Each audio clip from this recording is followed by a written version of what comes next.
Record केलं.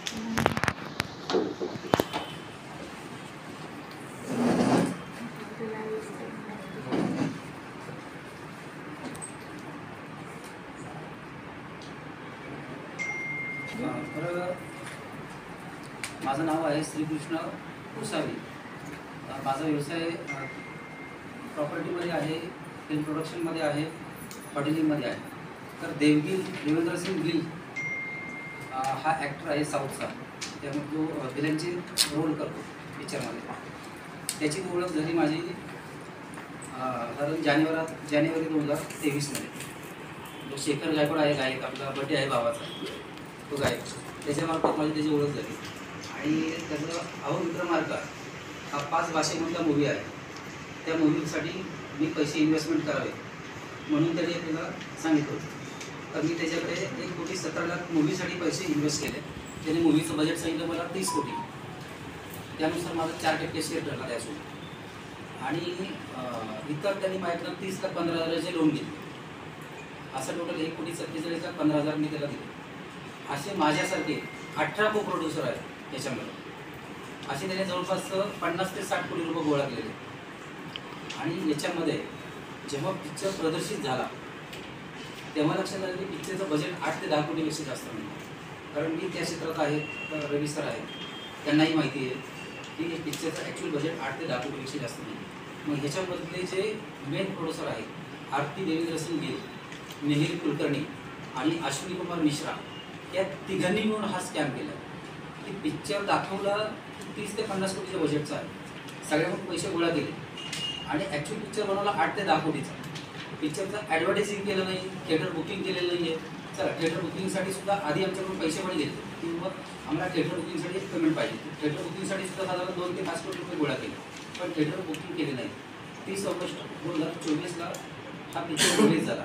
Release झाल्यानंतर जेव्हा आम्ही पाहिलं तर स्क्रीन आपला जसं वडगावमध्ये अभिरुची मॉल आहे, अभिरुची मॉलला फक्त एकच स्क्रीन होती आणि एकच शो.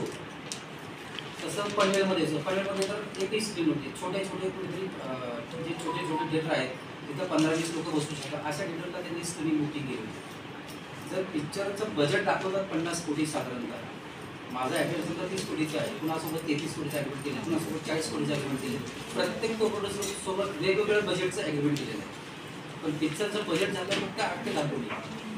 आणि यांनी काय केलं, आता पिक्चर दाखवत तर पिक्चर फ्लॉप गेलं, लॉसमध्ये आहे. मग त्यासाठी मी त्याला विचारणा केली. माझ्या वकिलाकडे कायदेशीर नोटीस पाठवली मी नोव्हेंबर 29 नोव्हेंबर 2024ला नोटीस पाठवली आणि त्याला विचारलं की जर पिक्चरमध्ये लॉस झाला तर लॉस झाला, ठीक आहे, पण पिक्चरसाठी तू कोणत्या ॲक्टरला किती पैसे दिले त्याचे ॲग्रीमेंट आणि बँक स्टेटमेंट दिले. तर त्याने मला नोटीसचं उत्तर दिलं की याच्यामध्ये ही गोपनीयता आहे. मी माझं कुठलाही कॉर्पोरेट बँकेचा अकाउंट किंवा इतर ॲग्रीमेंट शेअर करू शकत नाही. मी जर त्याचा सहाय्यक निर्माता आहे तर मी त्याचा भागीदार आहे. तर मला ते प्रश्न विचारणं किंवा त्या गोष्टी विचारणं आणि त्याच्याकडून ते माहिती मिळवणं माझा तो अधिकार आहे. आणि त्यांनी मला त्या माझ्या जर ॲग्रीमेंट आहे ॲग्रीमेंट त्यांनी लिहून दिले. आत्ताच मी भारतीय पोलीस शाखेला बसून आलो, साहेबांकडे माझं स्टेटमेंट झालं. स्वतः DCP साहेबांनी, DCP मासाळ साहेबांनी ते ॲग्रीमेंट वाचलं आणि ते त्यांनी सांगितलं की हा तुम्हाला तर त्यांनी हे दिलं पाहिजे, पण तो का देत नाही. ह्याच्यावरती मला शंका आली, त्यामुळे मी सर्व त्याची माहिती घेतली. माहिती घेतल्यावरती हे लक्षात आलं की त्यांनी हा चौघांनी म्हणून स्कॅम केला. जे पैसे पिक्चरसाठी घेतले, पिक्चरसाठी 8-10 कोटी रुपये खर्च केले, बाकीचे पैसे त्यांनी कुठेतरी दुसऱ्या व्यवसायामध्ये इन्व्हेस्ट केले आणि सगळ्यांना दाखवतात की हा लॉस आहे. आणि याच्यामध्ये काय होतं की त्याने देवेंद्र सिंग गिलने काय केलं, वरिष्ठ अधिकारी आहेत, आता हा मुलगा आहे IPS वर, तर मग IPS अधिकाऱ्यांनाच ओपनिंगला बोलवलं, मग त्यांच्यासोबत फोटो काढले आणि माझ्यासारख्या इतर सगळ्या को प्रोड्युसरांना तो धमकावतो की हा माझा मित्र आहे, हा ह्या ह्याच्यामध्ये भागीदार आहे, हा जॉईंट CP माझा मित्र आहे, हा माझा भाऊ आहे, असं करून त्यांनी सगळ्यांना गप्प केलं. पण मी ह्या रिअल इस्टेट क्षेत्रामध्ये असल्यामुळे मी असं काही लोकांना काही घाबरत नाही. मला माहिती आहे की कायदेशीर गोष्टी सगळ्या उघडकीस येणार आहेत. जे कागदोपत्री आहे ते पुढे जाणार नाही, कारण आपण थोडं कॅशमध्ये इन्व्हेस्ट केलेलं नाही की ते पुढे वाया जायला. म्हणून मी कायदेशीर मार्गाने सुरू केलं. मी 11/1/2025ला पहिली तक्रार भारतीय डेबिट पोलिसीला दिली. त्यानंतर मी उपमुख्यमंत्री अजितदादांकडे एक अर्ज केला की त्याच्यावरती काही कारवाई होत नाही आहे आणि तो समज पाठवूनही पोलिसांनी हजर होत नाही आहे. म्हणून मग मला अधिकाऱ्यांनी सांगितलं की आम्हाला वरिष्ठाकडून दबाव येतो. मग मी उपमुख्यमंत्री अजितदादा यांच्याकडे गेलो आणि त्यांना निवेदन दिलं की मला असं असं आमच्यावरती अन्याय झाला आहे आणि आम्हाला असं फसवणूक होती आहे आणि काही पोलीस अधिकाऱ्यांशी त्याचं संगनमत आहे असं तो सांगतो. पण दादांकडून गेल्यानंतर त्यांनी जेव्हा खाली अर्ज पाठवला तर लगेच अर्ज तो निवड वर्ग झाला आणि आता माझं स्टेटमेंट होतं त्याचं स्टेटमेंटही परवा नोंदवलं गेलेलं आहे. त्यांनी दिलेलं स्टेटमेंट आणि माझ्या स्टेटमेंटमध्ये भरपूर तफावत आहे सगळ्या गोष्टीची.